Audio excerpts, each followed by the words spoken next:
All right, let's have some real talk here. Your brush pens are going to fray. They are something that is not going to last forever. They're not a diamond, but you know what will help them last a little bit longer? Choosing the right paper. My name is Amanda Arneill, and we are going to talk about the paper for you to use and the paper to avoid. So your paper to avoid is regular paper. Don't write with your brush pens on any of your regular notebooks, on any of your regular lined paper, or on any of your regular printer paper, because this paper is going to tear up the nib of your brush pen. It might not be with the first use, but give it a few more times, and your brush pen is going to look like a Brillo pad, and we do not want that. We want your brush pen to stay crisp and clean for as long as possible because they aren't free. So throw away that printer paper. And it's time for us to talk about your better options. Now, a lot of people think that a Rodia Pad is your one and only option, but have you seen how expensive these things are?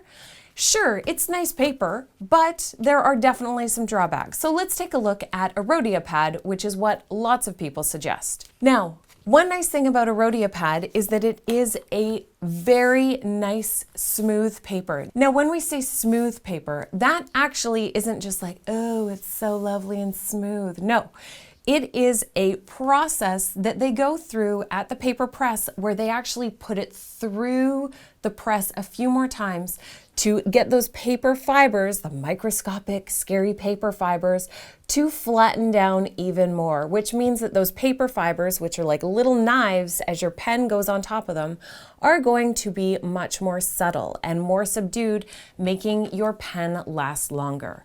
So a Rodia Pad has that absolutely going for it. But it's a thin, thin, thin paper, and it's really quite expensive. So while this will help your pens last longer, there are also some alternatives that I want to show you today. Now, another thing about the Rodia Pads is that they can come with lines and dots, and those can be very helpful if you're working on centering your piece or if you're working on writing in a straight line. So there are some serious pluses to the Rodia Pad. The first of all being that it will make your brush pens last much longer. But let's look at some of the other options that you have as well. Now, you might be surprised, but the paper that I use most often is actually tracing paper. Now, I use tracing paper the most for two reasons. Number one, it really, really helps with composition because you can write a piece and then simply put it underneath your next piece of tracing paper and continue to really work out every little detail about your composition before you go in and ink it. And you can also ink on tracing paper.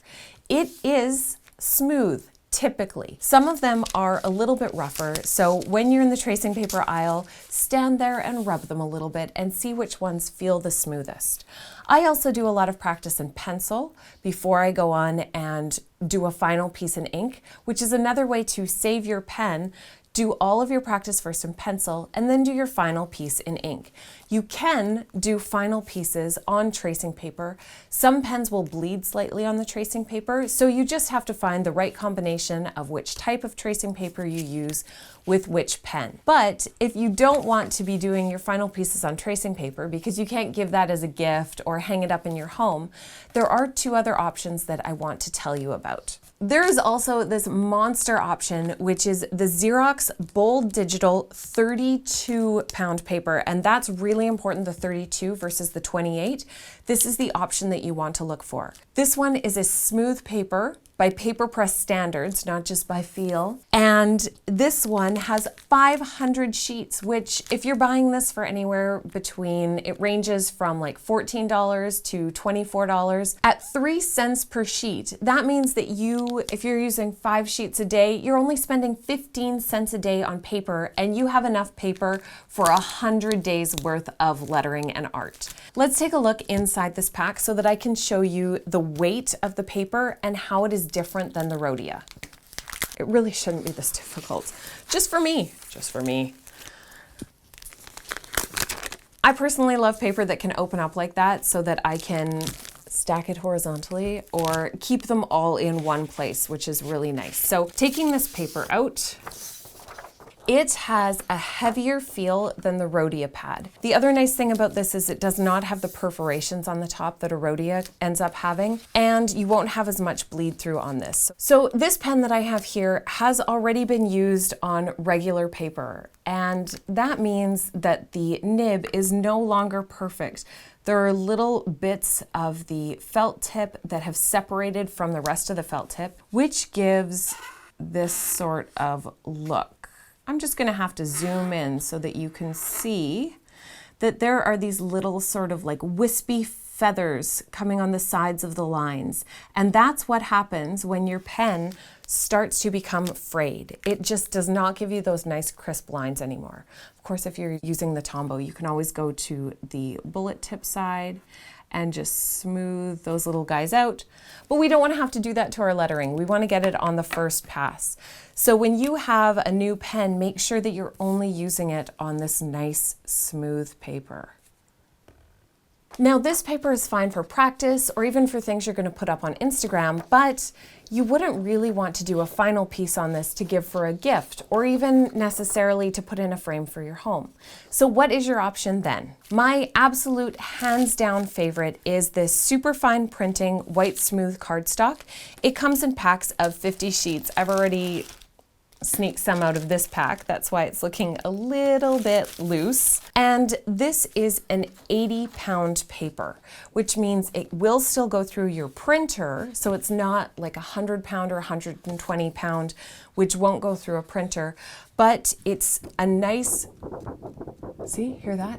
A nice rigid cardstock that is the perfect paper for any piece that you want to create for a friend or loved one, or even for yourself. This feels like what a proper piece of art should feel like, but it's also a smooth pressed finish, which means that this will save your pens from fraying well before their time.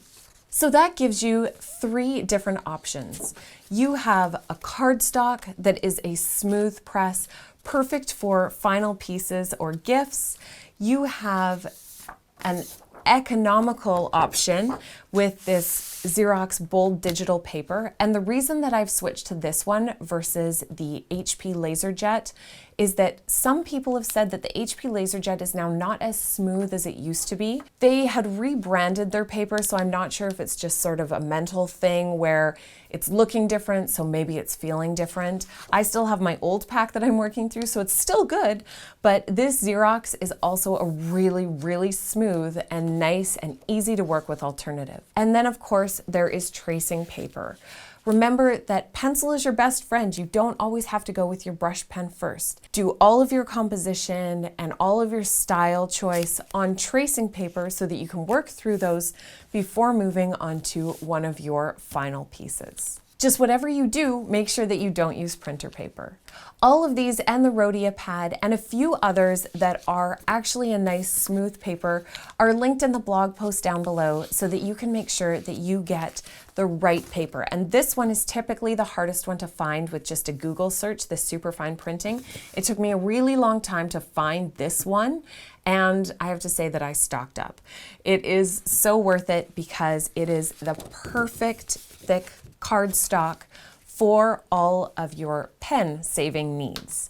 Just whatever you do, don't use printer paper. That is going to ruin your pen for sure. And that might even ruin lettering for you. So make sure you check out the blog post. And if you're wondering more about which pens to choose, I've done a whole series of videos about what pen is the perfect pen for you. There are some great options out there and some duds, so let's make sure that you pick the perfect pen. That's the What's That Pen series. Make sure that you subscribe, and I'll link to some of those videos so that you can check out some of the perfect or not so perfect pens for you. Just make sure that whatever you do, don't use them on printer paper.